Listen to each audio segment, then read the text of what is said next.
Good evening, Luzon, Visayas, and Mindanao, together with the Presidential Communications Office. We bring you the latest, widest, and most comprehensive news coverage from the People's Television, IBC, Philippine News Agency, Philippine Information Agency, and Presidential Broadcast Service. I'm Princess Habiba Saripauda. And I'm Joe Fernandez of Radyo Pilipinas. Welcome to Balitang Pambansa.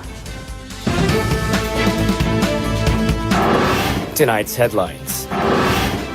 President Ferdinand R. Marcos Jr. assures Mary Jane Veloso's safety and well-being as she continues to serve her sentence in the country.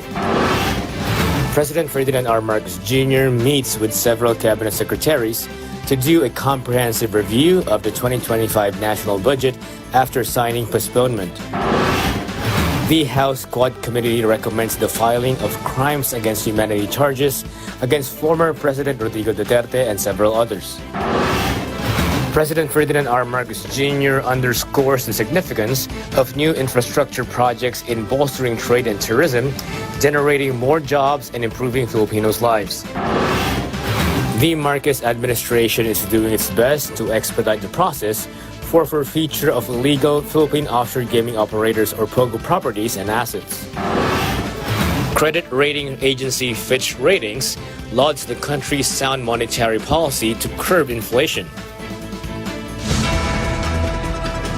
President Ferdinand R. Marcos Jr. assured the safety of Mary Jane Veloso as she remains under the custody of the government after she was safely returned to the country. The chief executive says law enforcement agencies are tasked to ensure Veloso's security while she continues to serve her sentence under Philippine custody. The Marcos administration is elated with this development, especially for Veloso, who was incarcerated in Indonesia for more than a decade, which, according to the leader of the land, is resounding proof of the good relations between the two nations. Once again, the president thanked the Indonesian government as well as those who were instrumental in making Veloso's homecoming possible.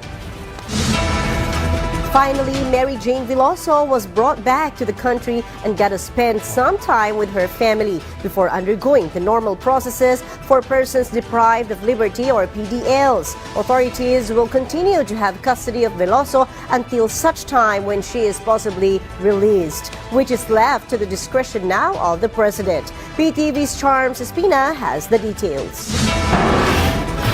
Relatives, friends, and migrant groups arrived early this morning to welcome Mary Jane Veloso, the convicted Filipino drug mule who was saved from death row in Indonesia due to an alleged illegal drug trafficking case. Carrying tarpaulins and white roses, Veloso's loved ones felt a mix of joy and sadness. Hindi na nga kami nakakatulog dahil talagang sabik na kami sa aking anak. Na maakap, mahalikan, talagang sabik na kami. At 12:30 a.m., Cebu Pacific Flight 5J760 departed from Indonesia. It landed at the Ninoy Aquino International Airport at 5:30 a.m. after a 4.5-hour flight. After being processed by immigration, Veloso went straight to the exit. She was wearing a face mask, a black jacket, and a backpack when she arrived, assisted by NBI personnel. After exiting the VIP lounge, she was directly taken to a black SUV waiting outside the arrival area. Her loved ones were not allowed to approach her.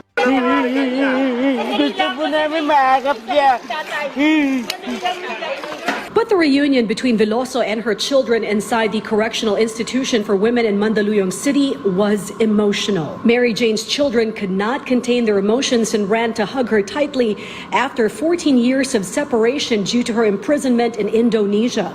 They brought flowers for their mother, who had been away for so long. Mary Jane also appealed to President Ferdinand R. Marcos Jr. Anong pakiusap mo sa Pangulo?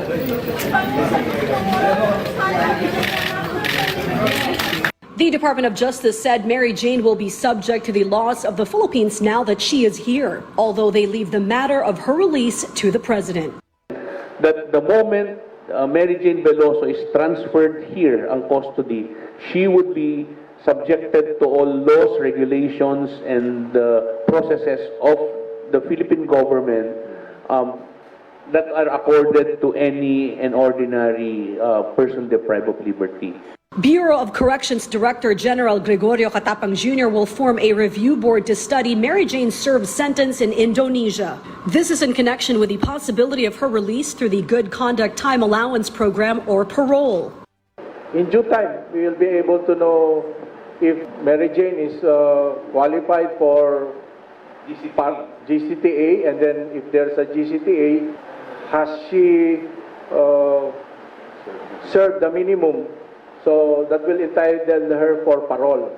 Mary Jane Veloso will undergo a 5-day quarantine, followed by 55 days of orientation, evaluation, and security classification as per Bureau of Corrections procedures. She will be placed in the Reception and Diagnostic Center, and her family will be allowed to visit after the quarantine ends on December 24.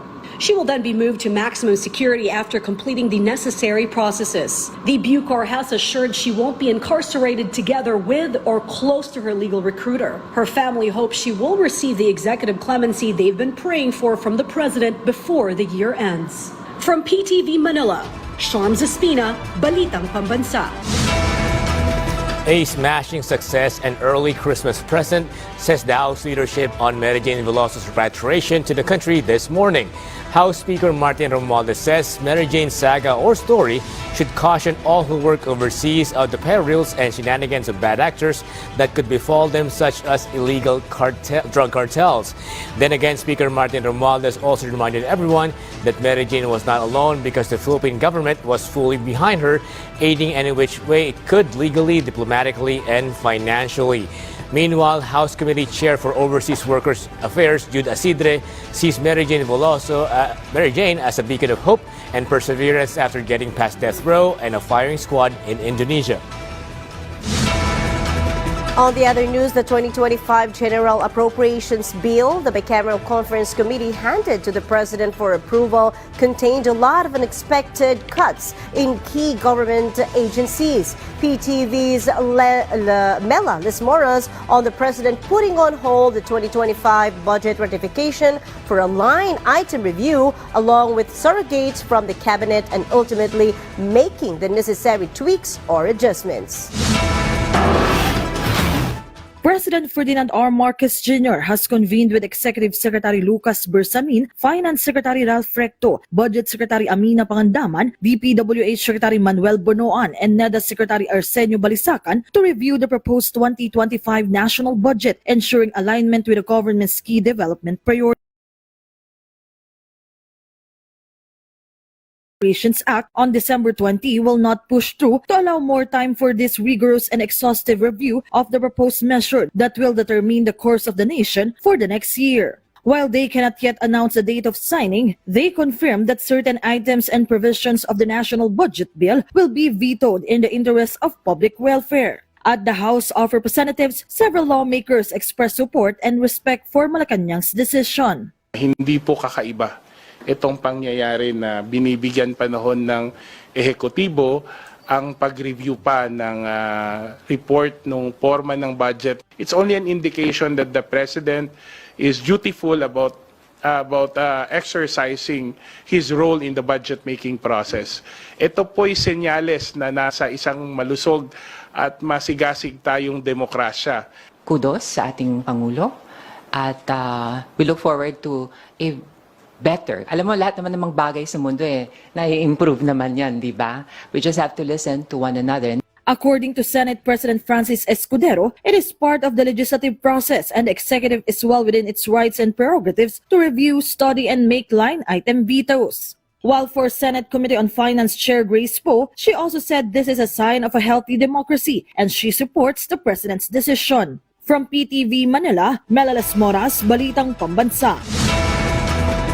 The House Quad Committee has formally recommended the filing of charges against former President Rodrigo Duterte, Senator Ronald De La Rosa, Senator Bongo, among other personalities, for alleged crimes against humanity in relation to the war on drugs.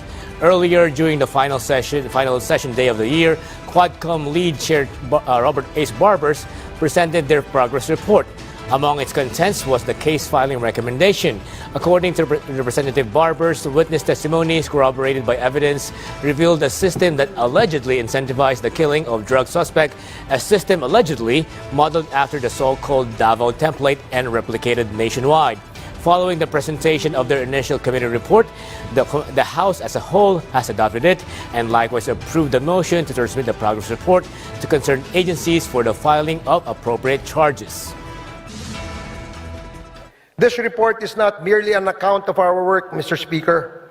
It is a solemn commitment to uncovering the truth, upholding justice, and crafting meaningful legislative solutions to address the scourges of illegal drug proliferation, unlawful land acquisition by foreigners, crimes linked to Philippine offshore gaming operators or POGOs, and extrajudicial killings.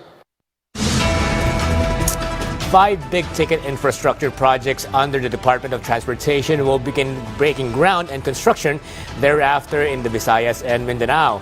2 regional airports, an international container port, and a rapid bus transit system, and others are giving the President great optimism and boosting the country's tourism, as among others, as we hear this PTV's Kenneth Paciente report. President Ferdinand R. Marcos Jr. witnessed the ceremonial signing of 5 infrastructure projects of the Department of Transportation that aims to improve the lives of Filipinos, especially in the Visayas and Mindanao. Among the signed projects is the new Cebu International Container Port project worth 17 billion pesos, which according to the President will help address congestion at the Cebu base port. Meanwhile, the Cebu Bus Rapid Transit project is expected to address traffic in the area, providing a reliable and efficient transport system for Cebuanos. Costing over 28 billion pesos, this modern bus network will connect key parts of Cebu City, making daily commuters easier in their commute and more comfortable.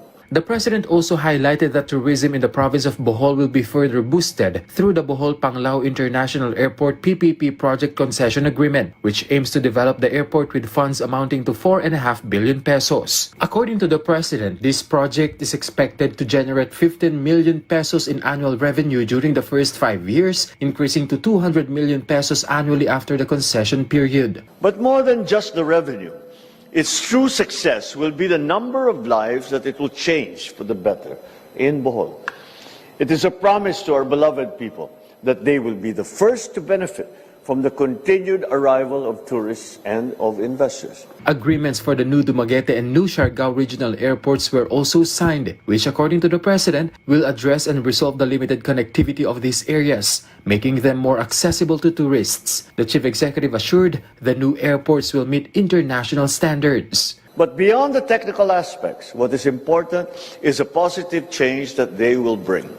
These projects shall allow our farmers to efficiently bring produce to new markets, tourists to discover more of the charms of these islands, and entrepreneurs to expand their businesses. The President also emphasized these projects will open doors to more job and livelihood opportunities. He assured the government will continue its efforts to implement projects to significantly improve the lives of Filipinos. These projects are not just structures. They are representative of every Filipino's dream of more comfortable travel, better opportunities, and a clearer path towards their goals and dreams. From PTV Manila, Kenneth Paciente, Balitang Pambansa. Several government agencies lauded the signing of 5 key transport projects of the Department of Transportation. Department of Finance Secretary Ralph Recto said these projects have a positive impact on economic growth, tourism, environment, private sector, and the welfare of the Filipino people. Department of Tourism Chief Cristina Garcia Frasco lauded the Marcos administration and the DOTR for driving transformative tourism projects, highlighting Aboitiz Infra Capital's 4.5 billion peso investment in Bohol-Panglao International Airport as a key step in boosting the country's tourism sector through strong public-private partnerships. Furthermore, Civil Aviation Authority of the Philippines, or CAAP Director General Manuel Antonio Tamayo emphasized modernizing airport is essential for creating a more connected and competitive country, highlighting its potential to improve passenger experiences while boosting economic growth, tourism, and environment. More development news. The National Economic and Development Authority, or NEDA board, chaired by President Ferdinand R. Marcos Jr., approved the implementation of the Ilocos Norte, Ilocos Sur Abra Irrigation Project, or INIS AAP, and the Accelerated Bridge Construction Project for Greater Economic Mobility and Calamity Response, or ABC project. The chief executive ordered the urgent implementation of the 37.5 billion pesos INIS AAP project, noting that it was long overdue and had been presented for approval in several meetings from 2018 to 2024. Meanwhile, the ABC project involves the construction of 7 bridges and viaducts to address traffic congestion in priority areas, along with 22 calamity response bridges to serve as alternate access routes during calamities. Implementation of an all-out ban will only be as effective as the steps that are taken by the government to actually realize such goal. Thus, other agencies revoking licenses of POGOs, the Marcos administration, so to speak, is now going for the jugular by aiming for the forfeiture of all assets and properties tied with such ventures that are now deemed illegal. PTV's Kenneth Pasyente has the full report. Following the government's cancellation of all POGO licenses in the country starting December 15, the government is expediting the forfeiture or seizure process of POGO sites in its favor. This is Malacanang's response amid some senators' push for the Anti-POGO Act, which would pave the way for the government to acquire assets and properties, including buildings POGOs operated, facilities, materials such as gaming equipment and gaming paraphernalia. According to Executive Secretary Lucas Bersamin, there is an existing law on the forfeiture of properties involved in crime, so there is no need for the president to issue a directive regarding this. However, he said the forfeiture process takes time. Actually, there is already a law. There are already laws na mapupurpit. Pero yung forfeiture process is very slow. It comes usually at the end of the proceedings. Nonetheless, the government is doing everything in its power to hasten the forfeiture process, but they assure that the process will be careful and cautious to ensure fairness to the owners of POGO sites. I read that in the newspapers. I know that it is the Senate that will look into it. But we are already doing everything to hasten the process. Except that we have to give due process to whoever appears to be the owner of those assets. Hindi namin pwede i-grab basta.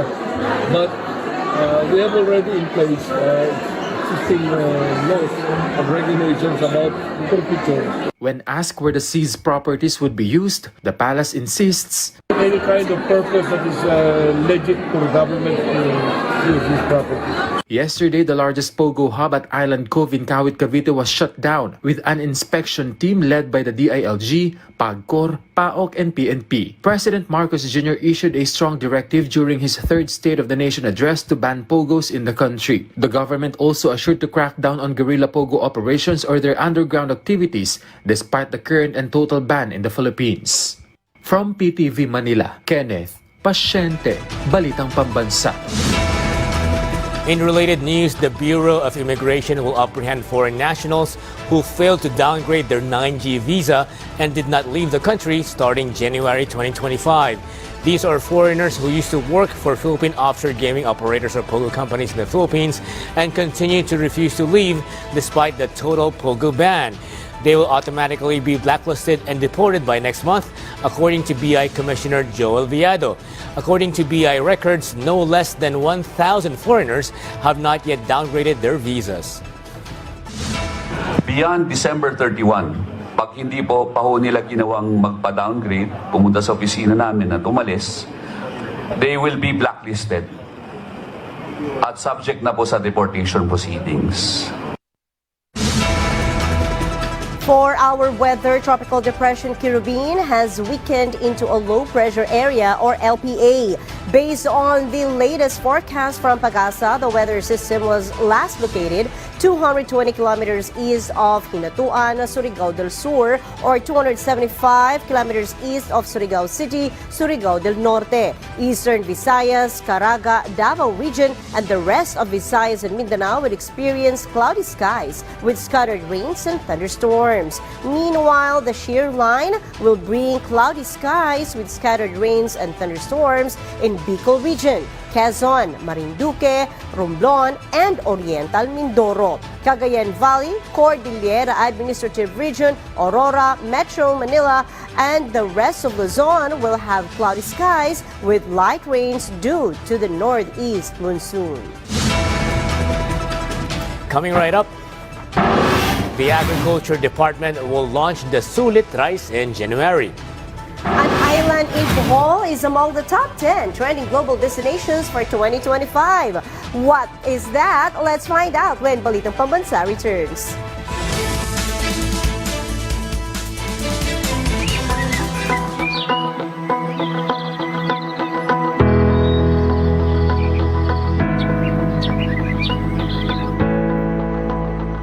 Maliban sa hirap na dulot ng mahal na presyo ng binhi, peste, at pagdaan ng mga kalamidad, isa sa mga pangamba na kinakaharap ng ating mga magsasaka ay ang kawalan ng seguridad sa pagmamay-ari tungkol sa kanilang lupang sinasaka. Isa sa mga nakaramdam na kailangang aksyonan ng isyung ito ay si Mang Alex Monciano. Ang pangunahing hanap buhay ni Mang Alex ay ang pagtatanim ng mga puno ng lansones, niyog at saging. Ayon sa kanya, ang pagsasaka simula pa nung pagkabata namin, kasi ang mga magulang po namin mga magsasaka na talaga. Sa kabila nito, batid pa rin ni Mang Alex ang hirap na wala silang individual na titulo na pwedeng panghawakan. Ay hindi man sa iyo yan, kundi ito yung sa akin, ito yung ganito. Magkakagulo pa kasi magkakapatid kung kayo magkakapatid. Mabuti na lamang ang kagawaran ng reformang pansakahan ay naglunsad ng isang proyekto upang mapagtibay pa ang seguridad sa pagmamay-ari ng lupa ng ating mga magsasaka. Kaya naman malaki ang pasasalamat ni Mang Alex sa DAR at sa administrasyon ni Pangulong Ferdinand Marcos sapagkat nagkaroon ang mga kagaya niya ng pagkakataong mapaunlad ang kanilang mga lupang sakahan.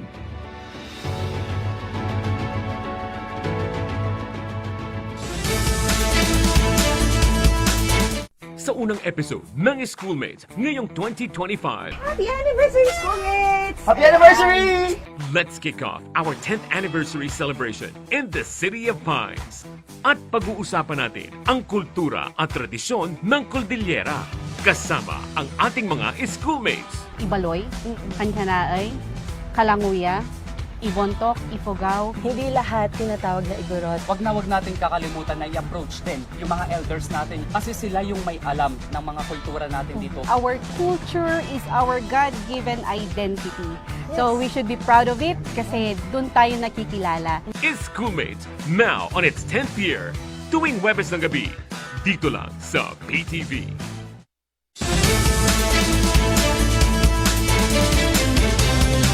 Credit rating agency Fitch Ratings has recognized the country's sound monetary policy, which helped ease inflation. According to Philippine News Agency's report, Fitch cited the country's progress in bringing down inflation, which averaged 3.2% in the first 11 months of 2024 from 6% in the same period last year. To help bring inflation back to within target range of 2 to 4%, the Bangko Sentral ng Pilipinas or BSP raised interest rates by a total of 100 basis points last year. Since then, inflation has slowed, settling at 2.5% in November of this year. Meanwhile, it expects Philippine economic growth to accelerate to 5.7% this year, further to 5.9% next year, and 6.2% in 2026. The PhilHealth Board of Directors vetoed a 37.5 million peso proposal for marketing collaterals for the state insurer's 30th anniversary, emphasizing financial prudence and prioritizing members' benefits. The proposal, which included items like umbrellas, shirts, and jackets, were submitted to the board on December 16 but was rejected to save government funds. DOH Secretary and PhilHealth Board Chair Teodoro Herbosa urged the state insurer to focus on responsible spending to ensure proper allocation for members. The board is distinct from PhilHealth's executive officers led by CEO Emmanuel Ledesma Jr. and includes representatives from key government departments and other sectors. The Department of Agriculture, or DA, will start introducing 35 to 36 pesos per kilo of staple grain, or what is called sulit rice, in the market starting January next year. The move is aimed at further bringing down the price, especially that of well-milled and regular milled rice. The DA admits lowering rice prices has been quite challenging, but with the help of programs like the Rice for All, the agency hopes to one day allow Filipinos access to more affordable staple grain. The Philippine Economic Zone Authority, or PEZA, highlighted the role of eco-zones in driving economic development, particularly in wealthier local government units, with 9 of the top 10 richest LGUs hosting PEZA zones. Based on Philippine News Agency's report, PEZA Director General Tereso Panga emphasized the direct correlation between hosting eco-zones and higher levels of development, suggesting that eco-zones can drive growth beyond Metro Manila. He also noted the inclusion of eco-zones in the Philippine Development Plan 2023 to 2028 promotes industrial expansion in rural areas. Between 2023 and 2024, President Ferdinand Marcos Jr. approved the establishment of 27 new eco-zones, including manufacturing eco-zones and IT parks, with total investments of 9.18 billion pesos. Notable projects include Robinson Cyber Park in Bacolod, Philcris Central IT Park in Davao, and various expansions of existing eco-zones.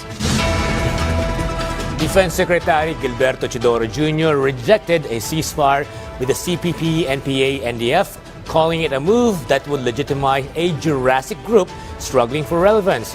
He emphasized that such a ceasefire would halt operations against terrorists, the Philippine News Agency reported.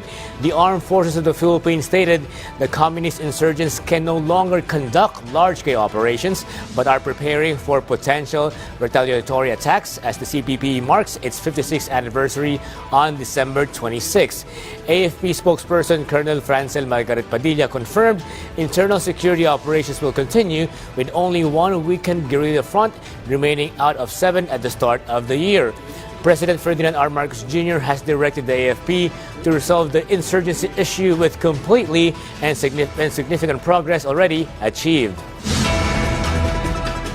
You might want to consider this holiday. An island in Bohol has secured a spot on the top 10 trending destinations for 2025, coming in 8th place following a remarkable percentage increase in flight searches. Philippine Information Agency Central Visayas Reset Antista tells us more.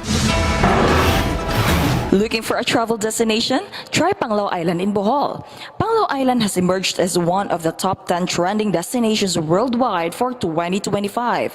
This is according to Skycanner, a portal that helps travelers find the best deals in flights and accommodation. Panglao Island, located southwest of Bohol, boasts of white sand beaches, the popular Chocolate Hills, Lobok River, Tarsier Sanctuary, and many more.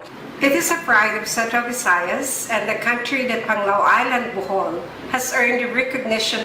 This latest achievement is a testament to the island's appeal and the growing global interest in the Philippines. Panglao witnessed an impressive 77% hike in flight searches in the first half of this year. It is ranked 8th among the best places to visit for 2025 and is the only place in the Philippines to receive such recognition. It is ranked 8th among the best places to visit for 2025 and is the only place in the Philippines to receive such recognition. From the Philippine Information Agency Central Visayas, Ulat Bayan, Balitang Pambansa. And that concludes our rundown of the latest, widest, and most comprehensive news and information from all across the nation. From Radyo Pilipinas, I'm Joe Fernandez.